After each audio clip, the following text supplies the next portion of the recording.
पंजाब हरियाणा की सरहद उत्ते वसिया गुलाड़ी संगरूर जिले का आखिरी पिंड है जो सरकारी नौकरियां करके जानिया जाता है। इस पिंड की खासियत है कि इत्थों के लोगों का वड्डी गिणती विच सरकारी नौकरी जरिए अपनी रोजी रोटी कमा रहे हैं। दिलचस्प गल यह है कि अपनी रवायतों नाल जीउण वाले इस पिंड विच घुंड कड्ढण वालियां औरतां नूं भी नौकरी करन लई प्रेरित किया जाता है। मेरा नाम परमेश्वरी रानी है। क्या कहना चाहते हैं आप? मैं ईटीटी टीचर हूँ।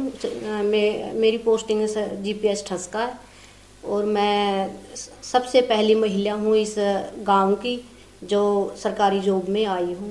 उसको मेरे से ही बहुत सारी बहुओं ने प्रेरणा ली और वो सरकारी जॉब में अब को कुल मिलाकर 26 से 30 औरतें सरकारी जॉब में हैं। आपके गांव में ज़्यादातर लड़के और लड़कियां सरकारी नौकरी करते हैं, क्या कारण मानते हैं कि आपके गांव में ज़्यादा सरकारी कर्मचारी हैं? हाँ जी, वो बहुत मेहनत करते हैं, सेल्फ स्टडी कर रहे हैं, बहुत मेहनती हैं, एक दूसरे की प्रेरणा लेकर वो बहुत मेहनत कर रहे हैं। गांव काफ़ी कटा हुआ, जैसे हरियाणा और पंजाब के बॉर्डर पर है, कोई अच्छी सुविधा नहीं है। इसके चलते किस तरह संभव हो पाता है कि इतने लड़के लड़कियां जो हैं जो सरकारी टेस्ट पास कर लेते हैं? वो बाहर आजकल ऐसे मतलब माता पिता वो उनको बच्चों को प्रेरणा लेकर के बाहर भेजते हैं, कोचिंग लेते हैं बच्चे और अपनी मेहनत करके वो आगे बढ़ते हैं। अगर आपकी लाइब्रेरी के गांव में जो लाइब्रेरी है उसके बारे में क्या कहना चाहेंगे? हाँ, लाइब्रेरी भी एक बहुत बढ़िया लाइब्रेरी सिस्टम बनाया ग्राम सुधार समिति ने। वो बच्चे पहले लड़कियों को टाइम दे रखा है, वो 8 से 2 बजे तक लड़कियां पढ़ाई करती हैं वहाँ और उसके बाद लड़के आते हैं, वो शाम तक पढ़ाई करते हैं लाइब्रेरी में। अच्छी अच्छी बुक्स ला रखी है लाइब्रेरी में, ये बहुत बड़ा सहयोग है बच्चों के लिए। आप एक कारण ये मानते हैं कि जो लाइब्रेरी खुली है उसके बाद जो पढ़ाई है, एजुकेशन है, बच्चों में इंटरेस्ट कुछ और बढ़ा है? हाँ जी, बहुत बड़ा है जी। तो एक ये बड़ी चीज़ है कि हमारे समाज में ना जैसे माना जाता है कि औरतें घर से कम निकलती हैं, पढ़ाई के कम मौके मिलते हैं। हाँ जी। तो आपके गांव में ऐसी किस तरह औरतें बाहर निकली, किस तरह उनको प्रेरणा मिली? सबसे पहले मैं इस गांव में मैंने +2 पास आई थी। मेरे हस्बैंड और मेरे परिवार की प्रेरणा से मैं आगे बढ़ी। मेरे को सरकारी 2006 में सरकारी जॉब मिली। उसके बाद तो जो भी मतलब गांव की बहुएं +2 पास थी वो जाकर वो सभी ने ईटीटी की वो कोर्स किया और वो सभी की सभी मतलब कि एक बार 40 कैंडिडेट इस गांव के लगे। अब भी जो मतलब बच्चे लगे हैं, अब भी इस वैकेंसी हर एक वैकेंसी में बच्चे लगते ही रहे और अब भी कम से कम 26 कैंडिडेट इस ईटीटी टीचर लगे हैं। इसके पीछे क्या कारण है? बच्चे मेहनत करते हैं, बहुत मेहनत कर रहे हैं बच्चे, एक दूसरे से सीख रहे हैं। आगे वो बच्चा आगे चला गया, मैं भी जाऊं, बाहर निकल रहे हैं बच्चे, कोचिंग ले रहे हैं। और लड़कियां भी मतलब कि पहले तो ऐसे होता था कि माँ बाप अपनी लड़कियों को देख बाहर भेजते हुए बहुत डरती थी। अब नहीं है, हमारे गांव में अब ऐसा कुछ भी नहीं है, लड़के और लड़कियां बराबर ही है। लड़कियों को भी भेज रहे हैं बाहर और लड़कों को भी भेज रहे हैं बाहर, कोचिंग लेके आती हैं और अपने जो भी टेस्ट क्लियर करती है, मेहनत कर। आपके बच्चे क्या कर रहे हैं आगे? मेरे बच्चे भी, मेरी लड़की पीएचडी कर रही है इंदौर और मेरा बेटा भी ईटीटी में सिलेक्शन होने वाली, बस लिस्ट बनने वाली है।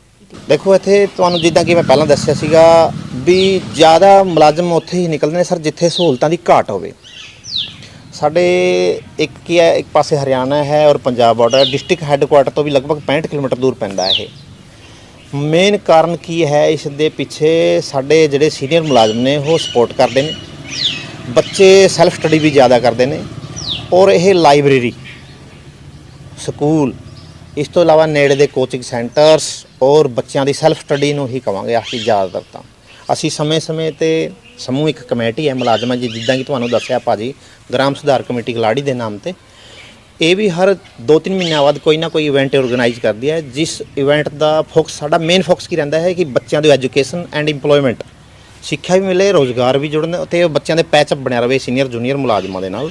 ਜਿੱਦਾਂ ਕਿ ਅਸੀਂ ਹੁਣੀ ਇੱਕ ਐਨੂਅਲ ਡੇ ਮਨਾਇਆ ਸੀਗਾ, ਉਹਦੇ ਵਿੱਚ ਡਾਇਰੈਕਟਰ ਜਨਰਲ ਐਗਰੀਕਲਚਰ ਡੀਜੀ ਸਾਹਿਬ ਬੁਲਾਏ, ਅਸੀਂ ਆਪਣੇ ਪੰਜਾਬ ਤੋਂ ਹੀ ਡਿਸਟ੍ਰਿਕਟ ਸੰਗਰੂਰ ਤੋਂ ਏਡੀਸੀ ਸਾਹਿਬ ਬੁਲਾਏ ਗਏ, ਉਰੇ ਹੀ ਜੈਨ ਸਾਹਿਬ ਸੀਗੇ ਤੇ ਲਗਭਗ ਹਜ਼ਾਰਾਂ ਦਾ ਇਕੱਠ ਸੀਗਾ, ਜਿਹਦੇ ਵਿੱਚ ਲਾਇਬ੍ਰੇਰੀ ਦੀ ਕੁੜੀਆਂ ਔਰ ਸਾਡੇ ਪਿੰਡ ਦੇ ਸਾਰੇ ਮੁਲਾਜ਼ਮ ਜਿੰਨੇ ਵੀ ਬਾਹਰ ਅੰਦਰ ਤੋਂ ਸੀਗੇ, ਜਿੰਨੇ ਵੀ ਬਿਜ਼ਨਸਮੈਨ ਸੀਗੇ, ਉਹ ਸਾਰੇ ਹੀ ਸ਼ਾਮਲ ਸੀਗੇ ਜਿਹਦੇ ਵਿੱਚ। ਤੇ ਉਹਦੇ ਵਿੱਚ ਇਹੀ ਸੀਗਾ, ਪ੍ਰਦਰਸ਼ਨ ਸੀਗਾ ਕਿ ਅਸੀਂ ਕੀ ਹੁਣ ਤੱਕ ਕੀਤਾ, ਕਿੰਨਾ ਬਜਟ ਲਗਾਇਆ ਅਸੀਂ। ਮੈਂ ਕਹਿਣਾ ਚਾਹਾਂਗਾ ਕਿ ਲਗਭਗ ਪਿਛਲੇ ਜਿਹੜੇ ਡਿਪਟੀ ਕਮਿਸ਼ਨਰ ਸਾਹਿਬ ਸੀਗੇ ਸ੍ਰੀ ਰਾਮਵੀਰ ਜੀ, ਉਹਨਾਂ ਦੁਆਰਾ ਵੀ 10 ਲੱਖ ਰੁਪਇਆ ਲਗਭਗ ਸਕੂਲ ਨੂੰ ਦਿੱਤਾ ਗਿਆ। ਸਮਿਤੀ ਦੀ ਐਕਟੀਵਿਟੀ ਤੋਂ ਖੁਸ਼ ਹੋ ਕੇ, ਪੰਚਾਇਤ ਦੀ ਕਾਰਗੁਜ਼ਾਰੀ ਤੋਂ ਖੁਸ਼ ਹੋ ਕੇ, ਤੇ ਲਗਭਗ 20 ਲੱਖ ਰੁਪਇਆ ਵਾਟਰ ਸਪਲਾਈ ਦੇ ਵਾਸਤੇ ਵੀ ਉਹਨਾਂ ਨੇ ਦਿੱਤਾ ਸੀਗਾ। ਇਹ ਸਾਰਾ ਕੁਝ ਉਹਨਾਂ ਨੇ ਪਿੰਡ ਦੀ ਗ੍ਰਾਮ ਸਭਾ ਕਮੇਟੀ, ਗ੍ਰਾਮ ਪੰਚਾਇਤ ਅਤੇ ਹੋਰ ਕਲੱਬਾਂ ਦੇ ਭਾਈਚਾਰਿਆਂ ਨੂੰ ਦੇਖ ਕੇ ਕੀਤਾ ਉਹਨਾਂ ਨੇ। ਵੀ ਇਹ ਪਿੰਡ ਦੇ ਮੁਲਾਜ਼ਮ ਬਹੁਤ ਵਧੀਆ ਕਰ ਰਹੇ ਨੇ। तकरीबन सर होने 300 मुलाजिम होने मेरे गांव में। टीचर हैं 150 के आसपास, तो और बाकी कोई आर्मी में भी हैं 100 के आसपास लड़के, बड़े और भी हैं। एसडीओ लगे हैं 2 लड़के, 2 साल पिछले 2 साल से सर्विस कर रहे हैं। और वेटरनरी भी है, डॉक्टर भी है, और साथ में अपने दांतों के दंत चिकित्सक भी हैं हमारे यहाँ। ठीक है। और सर काफ़ी रुझान है, जो युवा नौजवान हैं कारण पढ़ाई। कारण क्या है इसके पीछे कि इतने बड़ी गिनती में आपके गांव से लोग सरकारी विभागों में नौकरी कर रहे हैं? कारण तो सर यही है, बस लोग रुझान है बच्चों का पढ़ाई की तरफ। कहीं भी आप चले जाओ, आसपास के जो भी स्टेशन है स्टडी के लिए, हरियाणा से खासतौर सारे स्टेशन हरियाणा के लगते हैं, तो हर एक जो भी मेडिकल कॉलेज है या इंजीनियर कॉलेज है, उसमें हर एक कॉलेज के अंदर हमारे गांव से लड़का लड़की आपको मिलेंगे। किस तरह का सहयोग रहता है फिर पंचायत का? पंचायत का भी सहयोग बहुत बढ़िया है, और जो ग्राम सुधार समिति बनी है गांव के अंदर, उसका भी बहुत बढ़िया सहयोग है। और लोकल पंचायत आम जन का ही सहयोग बहुत बढ़िया है गांव के लिए। कोई भी है, जो भी लड़का या लड़की किसी भी उसमें कोई इनाम वगैरह, कोई ट्रॉफी वगैरह लेके आते हैं, हम बड़ा अच्छा उनका स्वागत करते हैं गांव में आने। वैसे तो इसके पीछे अनेकों कारण हैं। पिछले इंटरव्यू में भी मास्टर तरसेम जी ने और अभी हमारे शर्मा जी ने, नंबरदार जी ने आपको बातें बताई हैं। शुरुआत में अब तो लोगों में कंपटीशन की भावना पैदा होगी, बच्चों में हर घर में जागरूकता आ गई। लेकिन अगर हम बहुत साल पहले नज़र दौड़ाएं, शुरू में इसके पीछे हमारे पड़ोस में कन्या गुरुकुल खरड़ है हरियाणा में, यहाँ से 8 किलोमीटर दूर पड़ता है। तो गुरुकुलों का बहुत बड़ा योगदान रहा शुरू में लड़कियों की शिक्षा को जागृत करने के लिए। लड़कियों को लोग बाहर भेजकर खुश नहीं होते थे, और गांव की चारदीवारी से या गांव के इलाके से बाहर भेजना थोड़ा सा वो मानते थे लोग। तो गुरुकुलों में, गुरुकुल शिक्षा प्रणाली जो लड़कियों की थी खासकर, उसमें शुरू में तो गुरुकुलों का बहुत बड़ा योगदान था। समिति तो चलो अभी 5 साल से बनी है हमारी, लेकिन इससे पहले भी फिर एक घर में जब किसी बच्चे को सफलता मिल जाती है, या कुछ घरों में सफलता मिल जाती है, आस पड़ोस के घरों में या उनके जो बच्चे होते हैं उनमें भी एक आगे बढ़ने की प्रेरणा मिलती है, उनको भावना पैदा होती है। ये नहीं हम का अकेला गुरुकुलों का योगदान है, ये नहीं कह सकते हम।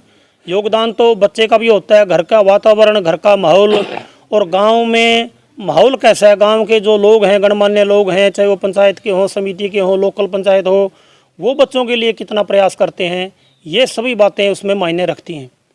तो इसमें सारे गांव के लोग पॉजिटिव हैं इसके प्रति। और जब समिति का गठन हुआ उसके बाद तो ये थोड़ी सी लहर शिक्षा के प्रति और भी ज़्यादा बढ़ गई, क्योंकि जब बच्चे कंपटीशन में सफल होते हैं, टीचर लगते हैं, कोई मिलिट्री में जाता है, किसी और अन्य विभाग में जाता है, तो उन बच्चों में होड़ लगी रहती है। और सुबह आप 4 बजे भी उठ के देखोगे, गाँव में आओगे कभी, तो आप शाम को और सुबह हर गाँव के जितने भी रास्ते हैं वहाँ लड़के और लड़कियाँ आपको दौड़ लगाते हुए मिलेंगे। उनमें खुद ही भावना पैदा होगी अब। और ग्राम सुधार समिति ने भी इनको वातावरण उपलब्ध करवाया, जिसमें सारे गांव का योगदान है। बच्चों ने कोचिंग क्लासें ली, लाइब्रेरी में बच्चे पढ़ते हैं। पहले बाहर जाना पड़ता था बच्चों को, टोहाना जाना पड़ता था, दमथान साहिब जाना पड़ता था। अब वही वातावरण बच्चों को गांव में उपलब्ध है, जिससे बच्चे के मन में एक जागृति पैदा हो गई, प्रेरणा मिल गई। अब उनको समझाने की भी ज़रूरत नहीं है, क्योंकि हर घर में लोग जागरूक हो गए हैं। ये बहुत बड़ा योगदान है। और समिति की आगामी जो कार्य योजना है, हमारी लाइब्रेरी अभी हमारे पास छोटे रूप में है, वहाँ सीटिंग कम है। हम बहुत बड़ी लाइब्रेरी बनाने की हमारी कार्य योजना है। अभी कुछ दिन पहले हमने कार्यक्रम किया था सालाना, जो हम फंक्शन करते हैं 19 तारीख को। डीसी साहब को उसमें आना था, लेकिन डीसी साहब व्यस्तता के कारण नहीं आ पाए। अपनी जगह उन्होंने नितेश जैन थे, जो IAS ट्रेनी है संगरूर, उनको भेजा था अपने प्रतिनिधि के तौर पर। और वो इस कार्यक्रम से, स्कूल में ही कार्यक्रम था वो, बहुत खुश होकर के गए हैं। उन्होंने ये आश्वासन दिया था हमारे को कि मैं डीसी साहब को ये सारी बातें बताऊंगा और जितनी भी आपकी मुख्य मांगे हैं वो सारी पूरा करवाने का प्रयास करूंगा। तो ग्राम सुधार समिति अकेली शिक्षा इनके प्रति नहीं, जो गांव की मुख्य समस्याएं हैं और भी, जैसे हमारे गांव में वाटर वर्क्स का ट्यूबवेल का पानी खराब था, उसके लिए पिछले जो हमारे डिप्टी कमिश्नर थे संगरूर के श्री रामवीर जी, चुनाव से पहले ग्राम सुधार समिति के प्रयासों से हमें 16 लाख की राशि उसके लिए प्राप्त हुई। अभी वो ट्यूबवेल नहीं लग पाया टेक्निकल कारणों से, अब अंतिम चरण में है वो प्रक्रिया और 2-3 महीने में हमें पूरी संभावना है कि वो नया ट्यूबवेल लग जाएगा। उसके लिए 16 लाख की राशि हमारे तत्कालीन डिप्टी कमिश्नर श्री रामवीर जी ने समिति के प्रयासों से उपलब्ध करवाई। दूसरा, ये स्कूल में जो आप खड़े हो सारा इंटरलॉक से पक्का आपको दिखाई दे रहा है। यहाँ 10 लाख की राशि डीसी साहब ने हमारे को दी समिति को। बिल्कुल कच्चा था, यहाँ कोई एक भी ईंट, सारी मेन गली और सब कच्चा था। ये कमरे जो थे बिल्कुल नीचे से पानी खड़ा होता था, तो इनका भी फर्श उखाड़ करके दोबारा लगाया, बरामदे का, कमरे का, और सारा स्कूल अभी देखोगे आप घूम करके इंटरलॉक से बढ़िया स्कूल पक्का है। 10 लाख रुपये की राशि इसके लिए हमारे तत्कालीन डिप्टी कमिश्नर महोदय ने उपलब्ध करवाई। दूसरा, जो लाइब्रेरी है, लाइब्रेरी के लिए बहुत ही बहुमूल्य पुस्तकें डीसी साहब ने दी और लाइब्रेरी में वो बच्चे लेते हैं, उनसे लाभ उठाते हैं। और भी उन्होंने आश्वासन हमारे को दिया था कि जो भी मदद की आवश्यकता होगी आपको, वो जज्जर के थे हरियाणा के, थोड़ा सा हमारे गांव की विशेष ध्यान रखते थे इधर के इलाके का, क्योंकि हरियाणवी कल्चर है यहाँ। तो उनका मन बड़ा, शुरू में जब आए हमने उनको निमंत्रण दिया, वो कहने लगे कि मैं 1 घंटे का टाइम ही निकाल पाऊँगा। लेकिन जब इस कार्यक्रम में बैठे और हमने कहा कि डीसी साहब को जाना है, प्रोग्राम जल्दी समापन करते हैं, तो उन्होंने, इनको इतना आनंद आया, वो मंच पर बैठे बैठे बोले कि मेरे को बहुत मज़ा आ रहा है, अभी कोई बात नहीं, लंबा चलाओ इसको। तो इतने प्रभावित हुए। अब नितेश जैन जी आए थे थोड़े दिन पहले, वो भी बड़ा फीडबैक बाद में लिया, बड़े खुश होकर के गए हैं, बोला इतना बढ़िया प्रोग्राम मैंने कभी भी नहीं देखा। तो इसमें सारे गांव के जितने भी लोग यहाँ बैठे हैं, सभी बिरादरियों के, सबका योगदान रहता है। और भविष्य में भी हमारी बहुत बड़ी योजना है, अगर गाँव का साथ रहा, प्रशासन का सहयोग मिलता रहा, तो हमारी स्टेडियम, जो हमारा करौदा वाले रास्ते पर स्टेडियम अधूरा पड़ा है, वो जब गांव गोद लिया गया था उस समय स्टेडियम का निर्माण कार्य शुरू हुआ था। फिर बाद में सरकार बदल गई, उसकी पूरी जो राशि मंजूर हुई थी जो अपने स्पोर्ट्स डिपार्टमेंट की तरफ से, वो नहीं आ पाई, वो अधूरा पड़ा है हमारे, क्योंकि बच्चे वहाँ तैयारी करते हैं। अब हमारी जो कार्य योजना है मुख्य, एक तो गाँव में स्टेडियम का निर्माण कार्य पूरा हो जाए, दूसरा एक नया लाइब्रेरी भवन बन जाए, तीसरी हमारी मेन वो थी, पुराना हमारा सरकारी स्कूल है वो बेकार पड़ा हुआ है, उसमें कोई बढ़िया सुंदर पार्क का निर्माण हो जाए, ये हमने मांग रखी थी, और उसमें लाइब्रेरी भवन बन जाए नया। एक गांव में साझा कोई, उसको अब मैरिज पैलेस कह लो या ग्राम सभा भवन कह लो या मनरेगा भवन, कुछ भी नाम दे सकते हो, जिससे गांव के लोग शादियां करते हैं, जगह की कमी होती है, तो वहाँ वो भी हमारी ये कार्य योजना में शामिल है कि सारे गांव के लोग उससे लाभ उठा सकें। कोई बहुत बड़ा मनरेगा भवन के तौर पर या ग्राम सभा भवन के तौर पर उस भवन का निर्माण हो जाए, ये भी हमारी कार्य योजना में शामिल है। मेरा नाम सानिया है और मैं बीए फाइनल ईयर की स्टूडेंट हूँ। मैं हरियाणा में एक यूनिवर्सिटी है BPSMV भगत फूल सिंह यूनिवर्सिटी, उसकी छात्रा हूँ मैं, और मेरे गांव का नाम गुलाडी है। ठीक है, तो आपके गांव में सबसे ज़्यादा टीचर हैं, इसका क्या कारण है? क्योंकि सर जो गांव में जो शायद सबसे पहले सरकारी जॉब लगी थी, वो जो थे एक टीचर ही थे, तो उनसे आगे आगे प्रेरणा लेकर टीचर आगे टीचर बनते गए।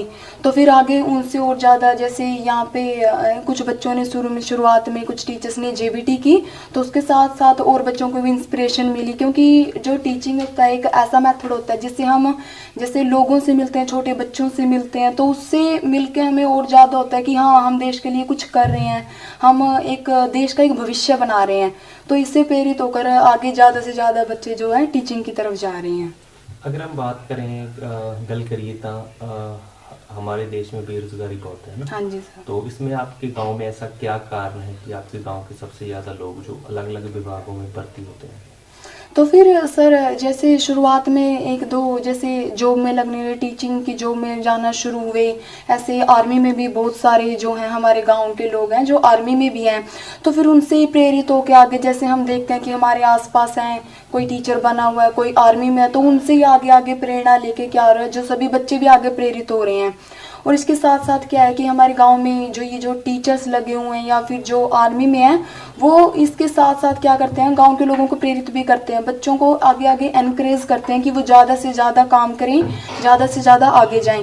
तो वो अपने आसपास के बच्चों को और गांव के लोगों को भी एनकरेज करते हैं कि वो आगे अपना कुछ करियर ढूंढें, देश के लिए कुछ काम करें। आपने क्या सोचा आगे जाकर आप क्या बनना चाहेंगे? मैं एक सिविल सर्वेंट बनना चाहती हूँ।